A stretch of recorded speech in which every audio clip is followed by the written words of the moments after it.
నా పేరు కృష్ణకుమారి. నేను జెడ్పీహెచ్ఎస్ ముక్కోలు 7వ తరగతి చదువుతున్నాను. ఈరోజు నేను వీరగాథలో సోమనాథ్ శర్మ గారి గురించి చెప్తున్నాను. భారతదేశంలో మొట్టమొదటి పరమవీర చక్ర పురస్కార గ్రహీత మేజర్ సోమనాథ్ శర్మ గారు 1923లో హిమాచల్ ప్రదేశ్లో జన్మించారు.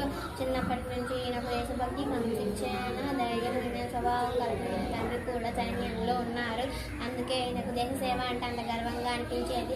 1942 బ్రిటిష్ ఆర్మీలో చేరిన తర్వాత భారత సైన్యంలో సేవ కొనసాగించారు. 1947లో భారత విభజన సమయంలో జమ్మూ కాశ్మీర్పై పాకిస్తాన్ దాడి చేసినప్పుడు మేజర్ సోమనాథ్ శర్మ 4వ కుమరియన్ రెజిమెంట్కు నాయకత్వం వహించారు. 1947 నవంబర్ 3వ బుర్గాం యుద్ధంలో తక్కువ సైన్యంలో ఉన్నప్పటికీ శత్రు సైన్యాన్ని ఎదురొడ్డి జమ్మూ కాశ్మీర్ రక్షించారు.